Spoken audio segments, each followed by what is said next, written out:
हरियाणा समेत देश के कई हिस्सों में स्वाइन फ्लू यानी H1N1 के बढ़ते मामलों ने चिंता बढ़ा दी है। दिल्ली एनसीआर में मामले तेजी से सामने आ रहे हैं, जिसके बाद स्वास्थ्य विभाग अलर्ट मोड पर है। हालांकि आईसीएमआर ने साफ किया है कि देश में H1N1 का कोई नया स्ट्रेन नहीं मिला है, लेकिन लक्षणों को नजरअंदाज करना भारी पड़ सकता है।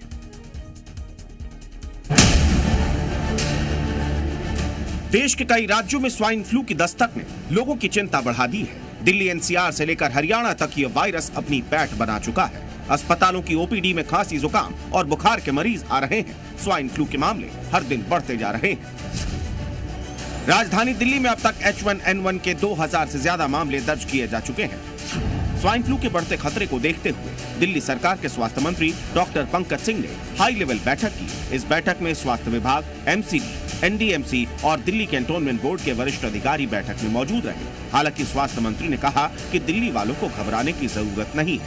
कोई भी मिसहैपनिंग, कहीं भी कोई पेशेंट की तबीयत खराब नहीं है, सब अंडर कंट्रोल है। सब चीज़ें हमारे डॉक्टर्स, मैं फिर अपना कहना चाहूँगा, हमारे डॉक्टर्स, हमारा स्टाफ, हमारे बेड सारे अवेलेबल हैं। टेस्ट के लिए भी कोई समस्या नहीं है, सारे टेस्ट भी हो रहे हैं, इन हाउस टेस्ट हो रहे हैं और कोई पैनिक होने की कोई जरूरत नहीं है। वहीं दिल्ली से सटे नोएडा में एक ही दिन के भीतर स्वाइन फ्लू के 105 नए मामलों से हड़कंप मच गया है। जिले में मरीजों की संख्या बढ़कर 120 हो गई, जिसके बाद स्वास्थ्य विभाग पूरी तरह सतर्क हो गया है। नोएडा सीएमओ के मुताबिक लोगों को स्वाइन फ्लू के लक्षणों को लेकर अलर्ट रहने की जरूरत है। बुखार, खांसी और गले में खराश इसके शुरुआती लक्षण हो सकते हैं। इसके करीब 120 मामले आए हुए हैं आज तक। इसके लिए एडवाइजरी जारी की गई है कि जैसे कि खांसते और छींकते वक्त नाक पे रुमाल या टिश्यू रखें और भीड़ भाड़ से बचें, पोषक भोजन लें और क्या ना करें तो भीड़ भाड़ वाले इलाकों में न जाएं। वहीं मेरठ में स्वाइन फ्लू को लेकर जिला प्रशासन एक्टिव मोड में आ गया है। मेरठ मेडिकल कॉलेज में स्वाइन फ्लू का वार्ड बनाया गया है। इस वार्ड में 20 बेड स्वाइन फ्लू के संभावित मरीजों के लिए रिजर्व है। यूपी, दिल्ली के कई अस्पतालों में इन दिनों ओपीडी के भीतर सर्दी, जुकाम, खांसी और बुखार की शिकायत को लेकर मरीजों की संख्या बढ़ गई है। लेकिन स्वाइन फ्लू के मामले दिल्ली और यूपी तक ही सीमित नहीं है। उत्तराखंड और तेलंगाना में भी कई केस सामने आए हैं। ऐसे में बड़ा सवाल है कि H1N1 को कैसे पहचाना जाए, खांसी बुखार में फर्क कैसे पहचाने और आखिर इसके लक्षण क्या है। तेज बुखार, खांसी, गले में खराश, साथ ही नाक बहना, सिर दर्द, बदन दर्द और थकान इसके आम लक्षण हैं। कुछ मरीजों को उल्टी और दस्त भी हो सकते हैं।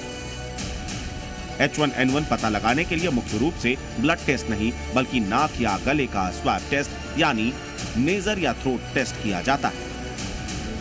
एज ग्रुप स्पेसिफिक है। 5 साल से छोटे बच्चे और जो ओल्डर एज ग्रुप हैं उनमें ये सिम्टम्स ज़्यादा देखे जाते हैं, या कहें तो सीवियरिटी ज़्यादा देखे जाते हैं, जैसे कि बहुत हाई ग्रेड का फीवर, सोर थ्रॉट होना, चिल्स आना। जब आपको ये सारे सिम्टम्स आएँ तो आप हॉस्पिटल आएँ, डॉक्टर की सलाह लें और उचित उपचार लें।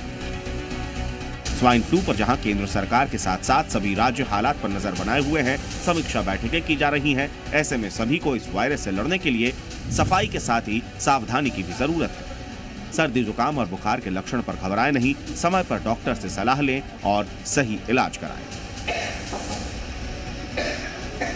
ब्यूरो रिपोर्ट, जी मीडिया।